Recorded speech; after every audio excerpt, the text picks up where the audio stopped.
The painting everyone knows, the girl nobody remembers. Vienna, March 1673. You're standing in the Hofburg Palace. The corridors smell of tallow candles and something else, something metallic, warm, wrong. The sheets in the imperial bedchamber haven't been changed in hours. They're soaked through. There's a woman in the bed. She's 21 years old. She's the Empress of the Holy Roman Empire. And she's dying. Her name is Margarita Teresa. You've seen her face 1,000 times. You just didn't know it. She's the girl in the centre of one of the most famous paintings ever made. Velázquez painted her at 5 years old, surrounded by attendants, light pouring in from the side. The painting is called Las Meninas. It hangs in the Prado. Nobody asks what happened to the girl. What happened to her body by 21 is documented in the imperial archives. And it's worse than anything the painting lets you imagine. Margarita Teresa was born to marry her uncle. This was not a scandal. This was not a secret. This was the plan. Because in the Habsburg dynasty, marrying your uncle wasn't a tragedy. It was a strategy. This was policy. The popular version of this story focuses on Carlos II, the last Habsburg king of Spain, the one who couldn't chew his own food. He's presented as the freak ending of a dynasty. But Carlos wasn't the cause, he was the symptom. And Margarita Teresa, his half-sister, the girl Velázquez painted 5 times, was the system's most perfect product, and one of its earliest casualties. In the next 20 minutes, you're going to see 3 things.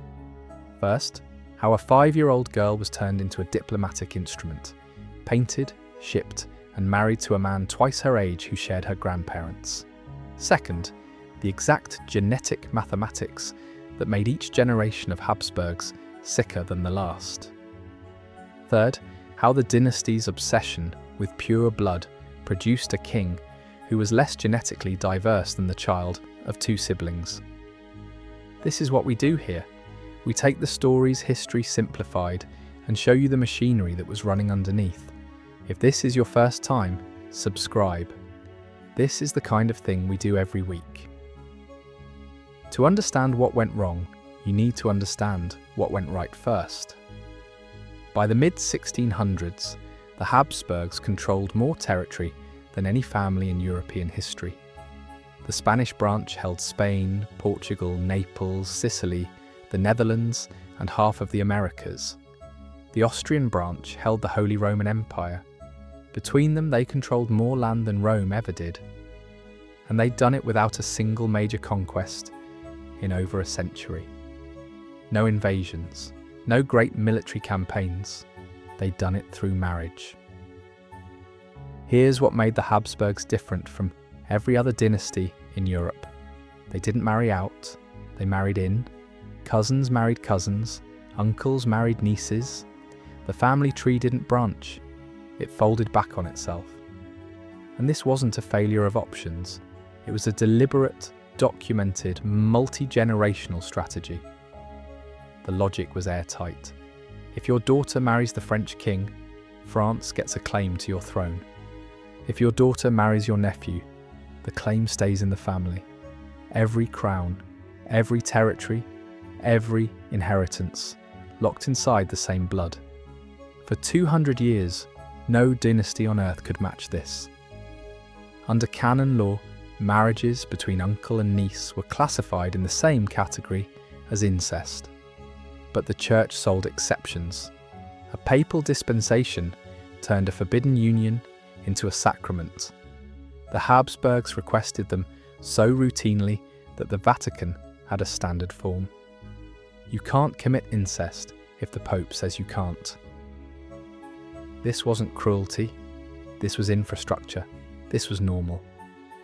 The same civilization that produced Velázquez, that funded the greatest art collection in Europe, that built the Escorial, also produced a genetic experiment that would take 2 centuries to reach its conclusion. Margarita Teresa was born on July 12, 1651, in Madrid. Her father was Philip IV of Spain. Her mother was Mariana of Austria, who was also Philip's niece. Read that again. Philip IV married his own sister's daughter. This meant that Margarita's parents shared the same grandparents. Her mother's grandfather was her father's father. The family tree, at this point, was no longer a tree, it was a loop. But Margarita was healthy, or so everyone believed. The Venetian ambassador, Giacomo Quirine, reporting to the Senate in the 1660s, described her as the most desired match in all of Europe. Lively, charming, physically robust, she was promised to Leopold I, her mother's brother, her uncle. Here is where art becomes evidence. Diego Velázquez painted Margarita at least 5 times between the ages of 3 and 8. These weren't portraits for the palace wall, they were diplomatic dispatches, each one sent to Vienna, to Leopold, as proof that his future bride was growing up healthy. Jonathan Brown, in his study Velázquez, Painter and Courtier, describes these paintings as a visual progress report, a child being documented for delivery. And the paintings worked. They showed a beautiful, vibrant girl. The Habsburg jaw, that signature mandibular prognathism that would deform her half-brother Carlos into someone who couldn't eat solid food, was there in Margarita too, subtle, barely visible. In her it whispered, in Carlos it would scream. But no one was measuring whispers. The portraits confirmed what the dynasty needed to believe. The blood is strong, the strategy is working, the product is healthy. Velázquez painted the proof. And the proof was a lie, not because he lied, but because the damage was written in chromosomes, not on faces. Modern geneticists have a term for what the Habsburgs built. They call it the purity trap, the point at which the strategy designed to preserve a bloodline begins to destroy it. The Habsburgs didn't just fall into the purity trap. They engineered it, they funded it, they celebrated it with Baroque opera. And here's the part that modern science can now prove, with numbers. In 2009, a team of Spanish geneticists, Gonzalo Alvarez, Francisco Ceballos, and Chelsea Quintero from the University of Santiago de Compostela, published a study in PLOS ONE that did something no one had done before. They calculated the inbreeding coefficient for every single member of the Spanish Habsburg dynasty across 200 years and over 3,000 individuals in the family tree. The inbreeding coefficient measures how likely it is that a person inherits 2 identical copies of the same gene from a single ancestor. In an outbred population, that number is close to 0. For the child of first cousins, it's 0.0625. Margarita Teresa's inbreeding coefficient was 0.3053. Read that again. That's nearly 5 times the level of a first cousin marriage. To put that in human terms, if you lined up the 23 chromosome pairs in Margarita's genome, roughly 1 in 3 carried identical copies from the same ancestor. The same stretch of DNA, duplicated with nowhere to hide a defect. And she was considered the healthy one. She looked healthy. The portraits proved it. But 1 in 3 chromosome pairs was a loaded gun, and every pregnancy pulled the trigger. This is the purity trap in its purest form. It doesn't announce itself. It doesn't deform you. It waits inside you, and it kills what you try to make. But Margarita's coefficient wasn't even the highest in the family. That record belongs to her half-brother. And we'll get to him. Because what the Habsburgs produced at the end of this experiment is something that modern genetics can barely explain. There's a story that sits outside the main line, but it shows the same logic running a century earlier. Joanna of Castile, Margarita's great-great-great-grandmother, was declared insane in 1506. Her son, Charles V, locked her in a convent for 46 years. Modern historians, including Bethany Aram, have argued her madness was a political diagnosis. She wanted to rule, so the family imprisoned its own queen. The same system that demanded pure blood also demanded obedient blood. When it couldn't get both, it chose obedience. On December 12, 1666, Margarita Teresa entered Vienna as a bride. She was 15. Leopold was 26. He was her uncle. The marriage was celebrated with Baroque opera. Leopold himself was a composer. He wrote music for the occasion. The festivities lasted weeks. Ambassadors from every major court attended. The union of the two Habsburg branches was complete.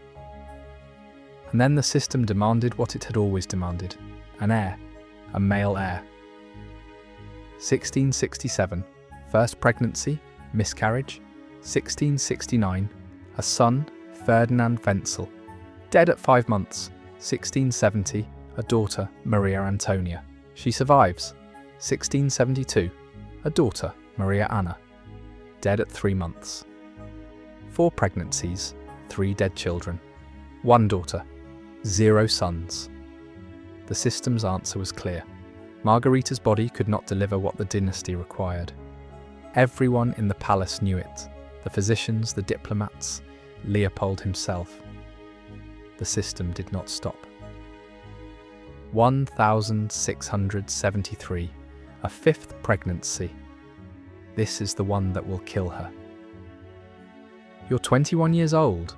Your body has been pregnant or recovering from pregnancy for 6 consecutive years. Your joints ache in ways they didn't before the first birth. The midwives don't meet your eyes anymore. They look at your belly, at your pulse, at each other. You know what happens now because it has happened 4 times before. The fever, the bleeding, the silence where a cry should be. The court physicians bleed you because that's what they do. They prescribe rest and then schedule your next public appearance for the following week. You write to your mother. You tell her you're exhausted. You tell her about the bleeding, the fevers after each delivery. You describe symptoms no Empress is supposed to name. Your mother writes back. She tells you to pray. She tells you to trust in God's plan. She tells you that a son will come. Your mother married her uncle too. She knows exactly what this costs. She did it anyway, and she's asking you to do the same. But here's what makes Margarita different from the silent figures history usually erases. She didn't just endure the system, she documented it. Every letter she sent to her mother, preserved in the House of Habsburg in Vienna, is a record the dynasty never intended to keep. The physicians filed reports in medical Latin. The ambassadors sent dispatches in diplomatic code. Margarita wrote, in her own hand, in her own words, what it felt like to be consumed. She was the only witness inside the machine who left a trace. 350 years later, her letters are the evidence. She was collecting testimony she didn't know she was collecting. Johann Leopold is born in early 1673. He dies within hours. The system had received its answer. It ignored it. On March 12, 1673, Margarita Teresa died. She was 21 years and 8 months old. The cause: exhaustion and complications from her final delivery. This was the system. It didn't need guards, it didn't need chains. It ran on duty, on prayer, on the absolute conviction that the blood must be preserved. The cage was invisible because the walls were made of faith. Think about what this means. Not in the 17th century, now. Every system that tells people their suffering is noble, that the structure is more important than the person inside it, runs this same code. The Habsburgs wrote it in blood. Modern institutions write it in performance reviews and severance agreements. The mechanism is identical. Loyalty to the system becomes indistinguishable from self-destruction. What they don't tell you is what happened in the hours after Margarita stopped breathing. Leopold wept.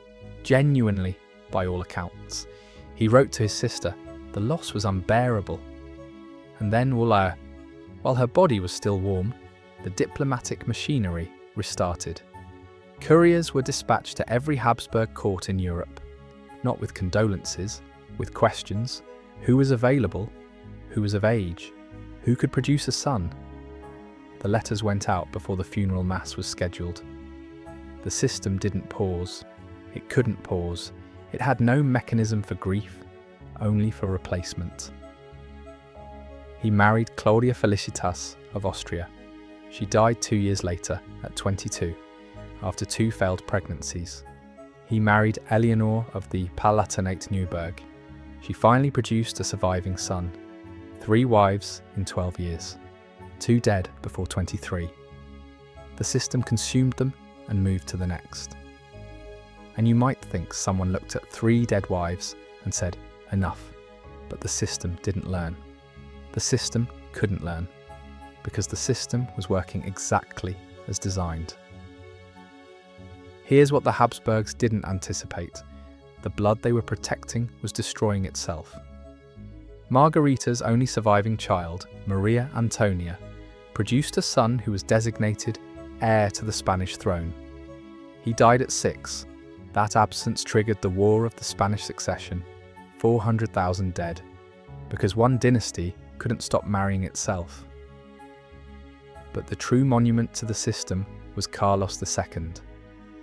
Carlos was Margarita's half-brother, born from Philip IV's second marriage to Mariana of Austria, who, remember, was Philip's own niece. The 2009 Alvarez study calculated his inbreeding coefficient at 0.254, higher than what you'd expect from a union of brother and sister, because the inbreeding didn't happen once. It accumulated over 9 generations. The Venetian ambassador described Carlos as barely functional, unable to stand for long periods, struggling with basic speech. The Spanish court chronicles present him as frail but competent. Alvarez notes the discrepancy. Foreign observers had no reason to flatter, while Spanish chroniclers had every reason to minimize. When your sources disagree about whether a king could stand up, you're not looking at a medical mystery, you're looking at a political one. Think about what this means. Each generation, the Habsburgs thought they were preserving strength. Each generation, the genetic damage compounded. By the time Carlos was born, his genome carried the accumulated cost of 2 centuries of the same strategy. Carlos could not chew solid food because his jaw was so malformed. The same jaw Margarita had, subtle, barely visible. In Carlos it had metastasized into deformity. He could not walk unaided until age 8. He could not produce an heir. His autopsy, described by the physician who performed it, revealed a heart the size of a grain of pepper, intestines putrefied and gangrenous. He died on November 1st, 1700. He was 38. With him died the Spanish Habsburg line, the most powerful dynasty in the history of the Western world. The real irony isn't that the system failed, it's that the system worked exactly as designed. The Habsburgs didn't lose their crowns to outsiders. No foreign army conquered them. No revolution overthrew them. The bloodline wasn't stolen, it consumed itself. Every marriage that kept a crown inside the family also damaged the next generation's ability to survive. The Habsburgs were winning the game and losing the species. Alvarez's 2009 study proved this statistically, a direct, measurable correlation between each monarch's inbreeding coefficient and the infant mortality rate of their children. The math is merciless. The strategy that preserved the dynasty was the strategy that killed it. The purity trap doesn't require a royal family. It doesn't require blood.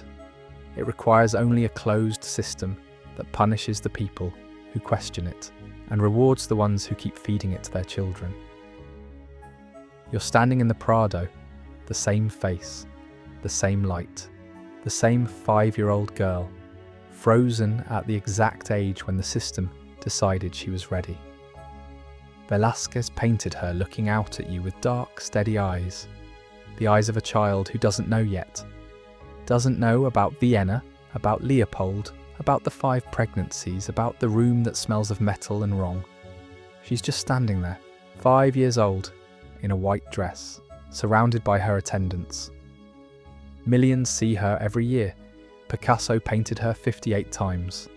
Foucault wrote a chapter about it. Art students study the light, the perspective, the composition. Nobody studies the girl. She was 21.